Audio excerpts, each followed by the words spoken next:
Alright. Let's go, guys. It's time for yet another game from the very first qualification bracket. The first of 4 from IEM Katowice. There's so many awesome players and awesome games that were at this event. I was over there casting live, but there's a ton of games I didn't get to watch since there's so many games going simultaneously. Simultaneously or simultaneously? Which one do you guys prefer? I feel like I alternate. Down here in the bottom right, in the blue, it's Mana. Of course, this is a team kill. Both of these players on Team Liquid. Up here in the top left, the legendary Zerg. It's Snute. Both of these players legendary within their own rights. Mana has had 2 big comeback moments of his career. One in late 2015 when he made it to the grand finals of WCS Season 3 and only fell to Lilbao there. And also again last year, 2018, early in the year, or in the middle of the year, I guess I should say. It's early season, middle of the year. WCS Austin made it to the grand finals and took 2 maps, was actually leading 2-1 against Serral. A huge surprise. Did end up losing it 4-2. But Mana, you know, a player who was playing as a young 16-year-old when Wings of Liberty came out, something like that. Won his first tournament in like 2012, his first like big DreamHack championship. And, you know, won a few tournaments, maybe 2011, something like that. But basically a player who's very good, incredible Polish player, very micro-oriented, and a player a lot of people thought really would not be able to keep up in Legacy of the Void, just because most players from that time fell off, even in Heart of the Swarm. And Legacy of the Void's even harder, even faster, but Mana continues to battle and to show he has this incredible ability to micro his heart out, makes insane comebacks happen, plays 1,000 times better when he's behind. He has this real fighting spirit. When Mana's down 20 supply in a mirror matchup, he suddenly plays like a god. When he's down 80 supply against Zerg, well, that's every PvZ he ever plays. Honestly, like the amount of supply he ends up behind in this matchup and still winning games regularly is insane. So I definitely, the criticism I would give of Mana is obviously if that's happening so much, you're so far behind on that. It does feel like his macro and the crispness of his builds just is not up to the same level as some of these other Protoss players. But the thing is, you kind of have to do what works for you in StarCraft. And a lot of people are like, oh, why doesn't he just play like Stats? Well, maybe his skill set, his multitasking, his scouting doesn't really allow him to play the same style as Stats. And there are so many different style of players out there. They have their own strengths, their own weaknesses. And for Mana, his strength is that scrappiness, his micro. He does some pretty damn good timing attacks, but it's mostly his micro, I think, and his ability to kind of dig deep when he's in a hard position in a game. So Mana's a very good player. Snute, on the other hand, taking a step back from pro gaming, is talking about how he's going to be going back to school, I believe is what he's doing. Maybe finding another job. He's just kind of said, look, I can't really keep up with the new generation of pros. They're a bit too fast for me, a bit too good. But Snute as a player was the best foreign player for a long time. Oh my god, a probe going down here. Another probe going down. 2 probes. That's nasty there. Mana was so focused on getting that Overlord down and didn't have an Adept at all. So losing 2 probes is a pain. This Ling sees there's no tech in the main, has seen the Robo in the natural. He's going to get caught there by that Stalker though. And oh my god, more Lings coming. It's a flood. Okay, he's got a sentry, so he should be okay. But he's got to place that force field correctly, and he's got to wall this off, yeah. Ooh, you got to get that down. Okay, good. Does get that pylon down. There's an Adept here as well. If he can't, he doesn't know. It's a Baneling bust. Snute going all in, and he used the force field. Oh no, he's got an Adept. Prism is not going to help against this, and don't pick up your gateway units. Oh no, he has no idea. It's the last. Oh, and he cancels the pylon. No, that's the worst possible thing. Okay, Stalker. Oh, the Stalker wasn't on hold position. The Stalker wasn't on hold position. The Stalker could have blocked that. Oh, that's the most tilting way to lose a game. With the shield battery, the Stalker could tank every single one of those 6 Banelings and buy enough time to get out a few more units. Oh, that's so fucking sad. Snute, obviously, he hadn't been practicing as much up to this tournament. People were saying he actually was like, his main ladder account was only 6.1 KMMR because he'd been practicing so little. But okay, so what you need to do there as Mana is obviously he's cancelled the pylon, he's moving into his wall, and then at this moment he goes, oh fuck, make sure the sentry's in the gap, And then what he needs to do with this Stalker is click on the sentry, and then as it gets right up next to it, he needs to like plug it right in this gap and then go hold position. So what happens here is click the Stalker there, but he's going to click one more time. I don't even know if he clicked one more time. For some reason, that Stalker just scooted south. I don't know if it's because there was like a Zergling here that kind of pushed it out of the way, but he was just about to hold position it. And then you can see here, he gets shoved out of the way. If you're not on hold position, your units can get shoved a little bit. And he was trying to get it up to plug the gap, but then those units come in. He tries to plug the gap to the Adept as well, but the Adept not quite able to do it because the Lings are in the choke point. This is... yeah, that's so nasty, man. Having to use the force field there was really bad, but he definitely... After seeing that there was a good little number of Lings there, I mean, it's just one of those things you don't expect, right? Your teammate to do it. But he needed to rally this Prism out to check for this. It just wasn't on his mind. It was the last thing you'd expect Snute to do. Snute's such a macro player. But if his Warp Prism had checked there, he lets that pylon finish, gets a probe over, builds a cyber core there, builds another building here, and that buys you time to get out more units and you're fine. 1-0 lead for Snute there with a dirty Baneling boss. That's so gross, dude. So gross. Oh, let's see what happens in game 2, guys. Guy Boss, PhD. What's up, Guy Boss? What do you think of stats Stalker, Warp Prism Harass compared to Archon Drops? I'm seeing a lot of differing opinions. Yeah, it makes sense for him at his level against really high level players. So it allows him to pick off units from further away. Basically saying, look, people are just so in position. The Archon Drop's not getting reliable damage. This is a cheaper investment. I can pick off Overlords. I can pick off Creep Tumors from further away. I can pick off drones. 4 Stalkers can one-shot a drone, whereas the Archons need to get closer in. So you're kind of saying, because I'm playing opponents who are so insanely good, they're blocking the Archon Drop reliably, I'm going to go for a cheaper option that gets the same sort of predictable damage of forcing a bunch of units, picking off a Creep Tumor or 2, yada yada. But it doesn't necessarily... Oh, he's going to try and block the third. No, yeah, he's got to go back there. He's trying to bait Snute into sending another drone down. And it worked. It worked. But then he goes back to block it. Snute has to go for that base. And Snute says, all right, fair enough. He's still gonna try and get Mana to put a pylon down. That's why Snute's hanging out down there. He's trying to make it look like he wants that hatch. But Mana's like, nope. I know you've probably got the third. Goes in for the scout. So yeah, I think the Stalker Prism is like a cute little adjustment. He could also have shaded with his Adept, says Smelly. He couldn't do that because he had the pylon in the wall.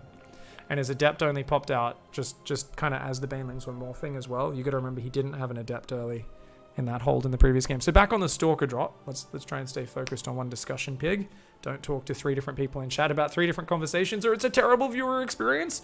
The Stalker drop's really cool. I think there was times where he was trying to snipe an Overlord and a Creep Tumor, and then he would be able to warp into Adepts, and while his Stalkers moved to harass the third, he could shade into the natural. Or his Stalkers would harass the main, the Lings would move there, shade into the natural with the 2 Adepts, get a bunch of workers. Sue was too good at keeping the Overlord alive and pushing it back out, pushing the Creep back out, pushing back the Stalkers. Wasn't able to pull it off in those games. But I really like it. I also liked Heroes to Adept drop. I think these are just cool little variations to mix it up. I think it's really stupid if you're not an insanely high level player to do a Stalker drop versus Zerg. I think it's like the dumbest thing you could possibly do. If you don't have really, really high APM, pristine micro, you're not going to make use of the Stalkers. And the fact is, most players, even up to GM level, aren't very good at stopping Archon drops, and they're not very good at having DTs on time, or detection on time for the DTs. So I think it's really stupid to just go, well, stats did it, therefore I should do it. I think the Stalker drop is something which is specific to an incredibly high level play, an incredibly high level opponent's play, as well as your own play. You know, it's like a different level of StarCraft. I think it's one of those things, if I saw people just start doing that themselves on ladder, I'd be really sad, because I'm like, this is just dumb. Makes so little sense for someone to do this. And this, like, I just want to try it, and I know I'm not going to do it as well as Stats. I just want to try it because it's different. Let's just give it a go. I can get behind that. But if I see people in Gold League Stalker dropping, it's just for shits and gigs. It's not going to be effective. You're 1,000 times better using Archon drops. Yeah. Snute's finally pulling out the cheese after 10 years of macro, says Plox. Pretty much, dude. He's like retired, so he's like, I guess I'll just gamble now? He's like suddenly murdering everybody. Nice adept pressure here by Mana. So he chrono boosted both adepts across the map, delayed his tech, and said, you know what? I know I'm forcing you to take an awkward base, so should be good. Now these adepts can always hide in these minerals. It's a nice way to do it. I'd like him to cancel that shade. He's gonna recall. He thought Snute would go for about 14 Zerglings to surround, so he said, let's just recall those, keep them home. So very safe play by Mana this time. Also safe against the potential Ling Flood all in. So he's going for an extra gateway in the front. 2 more gateways there, so it is just an Archon drop. It's not the fastest possible Archon drop by any means, because he chronoed the adepts and kind of delayed the tech. But it works. It's acceptable. One of the things I like to point out is stats will, if he does a straight to Archon drop build, he'll always warp in at 4 minutes 35. And you'll very rarely see other pro gamers pull off that build. A lot of them don't stop probing. And because of that, their Archons hit a little bit slower. I think the way Stats does it, where he cuts like 1 or 2 probes right when he's building his prism and his gases, as Sure Should I pointed out earlier today. Because that's when I was cutting to hit the same timing. And Sure Should I said Stats apparently cuts at the same time. So I was like, okay, good. I did learn the more recent variation of it from Stats in the current balance, so fair enough. All right, Zerglings come forward for Snute, sees the DTs. Slings are pulling back. He's trying to defend with just Ling Queen. Oh, Snute, you gotta be careful. That's not a lot of Zerglings. Mana could A-move that. He's gonna shade in here, or actually, sorry, walk in, shade away. So there was a 0 risk adept pressure. Mana morphing Archons here, I really don't think that makes sense. Ooh, I really think he could have A-moved with those DTs and done a bit more damage. I guess, I don't know. Morphing there was very risky. He's got another Prism coming, so oh, he's going to do 4 Archons. Awesome, I like it. Against someone who's going Ling Queen, Roach Warren's only now starting. I think he saw the second Prism, so Snoot's realizing, oh shit, if I don't get that out in time, I'm going to be in trouble. But his Archons are so wounded, which really sucks here. These Adepts going to try and cover the third base. Stalker plus Adepts. Ooh, that's a lot of Lings, though. These units are in the open right now. And it looks like, oh, Mana losing these units. You've got to get those units in the gaps between the minerals. They're just able to find it so much better. 4 DTs going, and they're going to go for the Spore Crawler Snipe. Prism in the main takes some damage, but Archon's starting to take down Queens. Great engagement there. The drones go down on the third base as well. That Archon very low on life. It's only got about 30 life in total here, but every single Queen going down in this main base. That third going down. Back at home, he's frantically walling off. There's a gigantic Ling Flood here. But the DT is starting to warp in as well, and he's going to warp back the Archon drop from the main base. He needs another building there. Okay, plugs the gap with the Archons. That works. And that side does go down, but yeah. Archons can go back. It's already got a few Zealots in that main. And the third has gone down. Mana here. Just doing a nice build order choice against Snute. Snute wanted to go straight to Hydralisks. That's why he was defending with Ling Queen. He said, maybe I'll cancel your third with a big flood of Lings, have a sick drone count, go straight to Hydras, be way ahead. So he's basically gambling. He's knowing he can't go toe to toe to Mana in a normal macro game. So he's trying to be a bit greedy, skip on the defense while also being able to be aggressive. Being punished for it hard. The quad Archon drop, or the double-double, as we sometimes like to call it, shuts this down. Now he's left those 2 Archons in the main. You gotta go. Why is his Prism? He's got to go ferry those Archons out.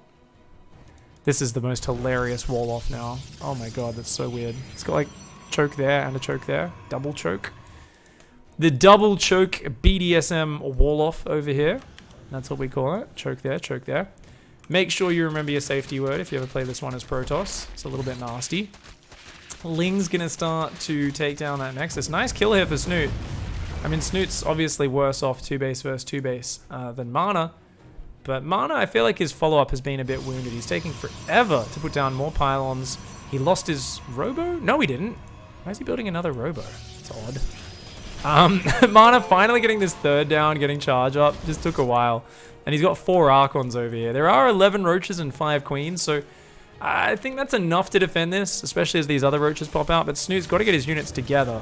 Oh, shit, man. His units are not together.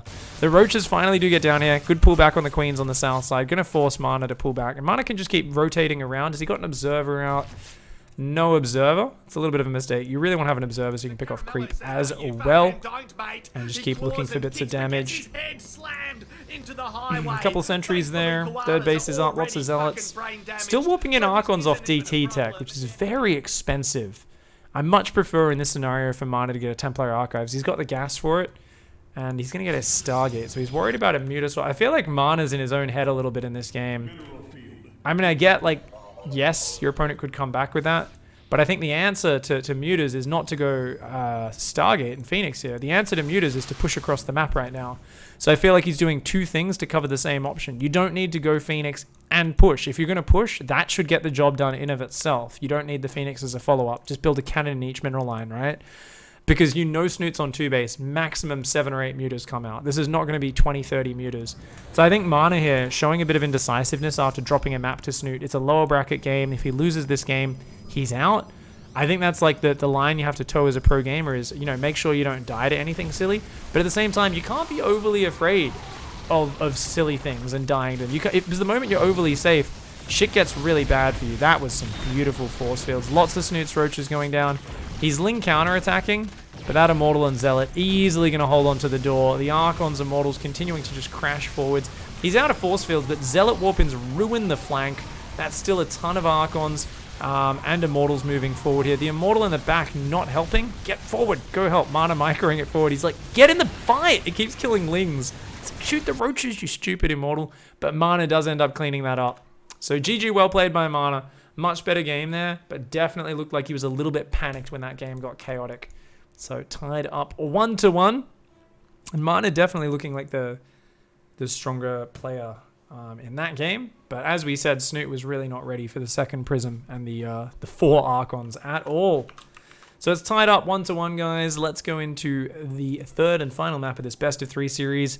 A winner goes forward, loser is out of IEM Katowice. Up here in the top left, it's Mana. Down here in the bottom right, his teammate is Liquid Snute. Hey, Purple Dancing, thanks for hanging out. Gallery, thank you so much for the big 20-month resub, my friend. Welcome back, dude. Yeah, IEM Katowice was great. Did anyone else cry like a man at the end, says Purple Dancing?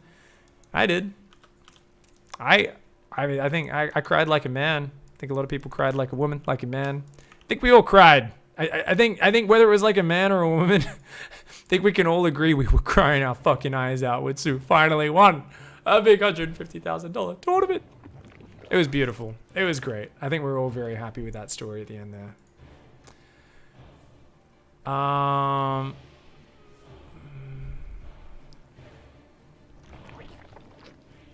Hey Hectic, what's up? Thanks for hanging, mate.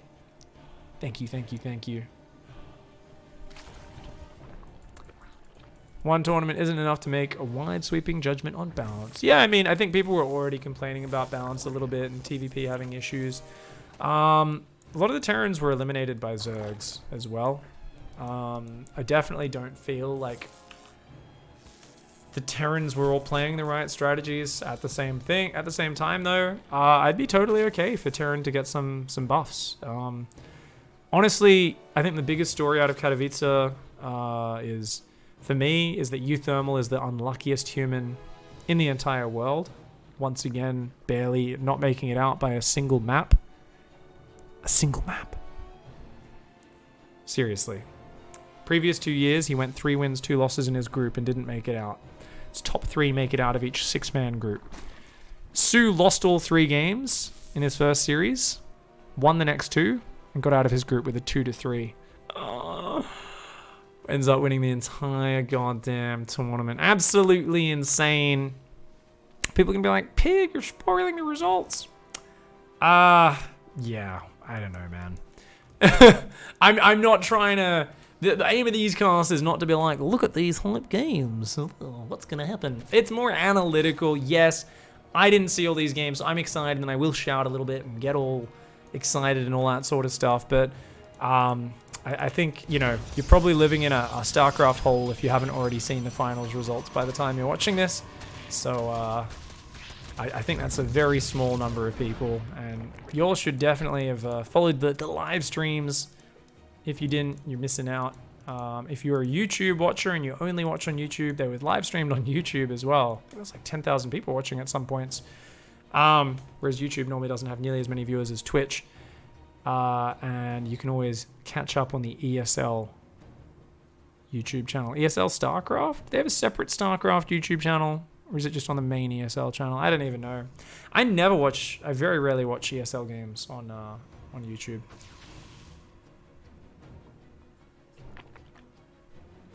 I think it's ESL SC2. Oh god, he's ling flooding again.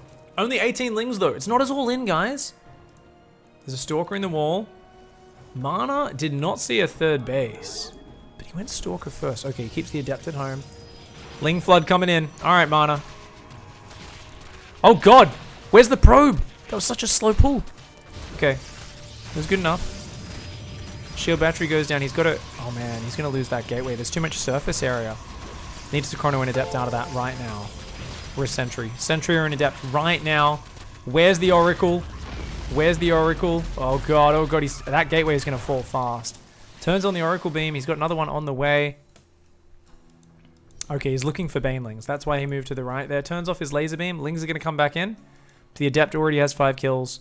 Shield battery's almost done. He holds. He's okay. Mana still a bit panicked. I think this Oracle really should keep checking for more Lings. I think he should cancel that gateway 100%. The problem is he's not in position with his units. If he cancels that right now, or this one, that one, I think there's a gap on the bottom. He could get his Adepts down there and still cancel that. He'll be totally fine. Don't wall yourself in, Mana. Why does he not have an Adept in position? Oh. I guess the Lings were chased far enough away, but more Lings could have come in from that angle, and that Adept's still not in position. Okay, there we go. Mana's nervous in this series, guys. I don't know. This is just a little bit weird. Just like little things he's a little bit slow on. He's got some Zealots in his main base, interestingly enough. Not in his natural. And he is going for Phoenix here. Okay, so I think he wants to hide these Zealots, because maybe Zealots so early is a tell that you're going for 2 Stargate Phoenix. Snute, 43 drones, and he's going for a Mass Queenling Nidus. Oh god, Mass Queenling Nidus. Okay, Phoenix is going to push back this Overlord. That's really important. That's really important. The butthole going down there for Snute. These 2 Oracles going to look for some damage. We went 2 Oracles into the Phoenix. So the Phoenix are a bit delayed. There's a Robo on the way now as well. The more Zealots Mana makes, the safer he is. Right now, comes in, sees this is a finished lair. It's a pretty fast lair considering there was a Ling Flood. But it's in of itself, it might not set off alarm bells. No, he keeps that one there to heal. And this one here needs to scout. But that Nidus Worm, look at how well he's placed it now. Those Queens really should have been over there zoning that Oracle out. He sees no gases there. He sees not too many drones on the 3rd at 6 minutes. I think he's got to realize there's some bullshit happening. He's got to start making as many units as he possibly can. The first Nidus Worm burrowing its little fucking head out of the ground. Mana, you got to fight here. Oh god, get back in there. Get back in your base. Mana! Ah! Oh my god, 3 of his Adepts just got surrounded on the outside. That's a friggin' disaster. He needs to wall off. He needs to wall off right now. Pull your units back and wall off completely. Wall off. That's not walled off right now. Ugh. Ugh. Zealots, get back in the choke point. He's trying to lift up Queens and win the... He's not walled off right now. Lings can just waltz in at any moment. Okay, I guess it's okay because the Cybercore is going to go down anyway. He's still going to be fully walled. Swarm hosts are on the way behind this. Oh my god, that was a... I didn't realize there was a gap up there. Oh shit, Ling's in the main base. You got to pull those probes right now. Mana pulling the probes to the natural. His Zealots, his Immortals trying to hold on. He can hold them to this ramp for sure. That's still a lot of Zerglings. Remember though, these don't have +1 melee. We've seen this attack a lot with +1 melee. In this scenario, that is not what's happening. Phoenix is going to come forward, but he's giving up on actually winning that Phoenix versus Queen battle. And he's swapping into Oracles, which will be good versus the Lings. Will it be enough though? Oh, these Lings come around with the flank. Zealots and Immortals trying to fight at that shield battery. It's doing good healing, but that Zealot just getting surrounded. The energy gets ransacked. And the energy goes down way too fast there. This Immortal needs to get back to that shield battery. The Queens, the Locusts come out. The Locusts are focus firing it. Snute here with a disgusting Queenling Nidus, following up with a ton of Swarmos off just 39 workers. He's equalized the workers. Mana just getting ravaged. There's too much stuff here for Snute. And Mana, he's going to pull the probes. He's going to pull his Phoenix forward. But this disgusting all-in play here by Snute is going to ruin the Polish hero's dreams of getting through the open bracket of Katowice. That's sad, man. Oh, I did not see these games. I knew Snute had eliminated Mana.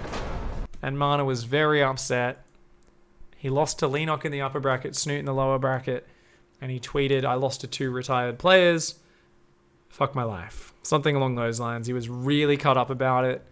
Obviously, he respects Snute a lot as a player and stuff, but, you know, Snute's really kind of hung up his mouse and keyboard to some extent, hasn't been practicing for a while.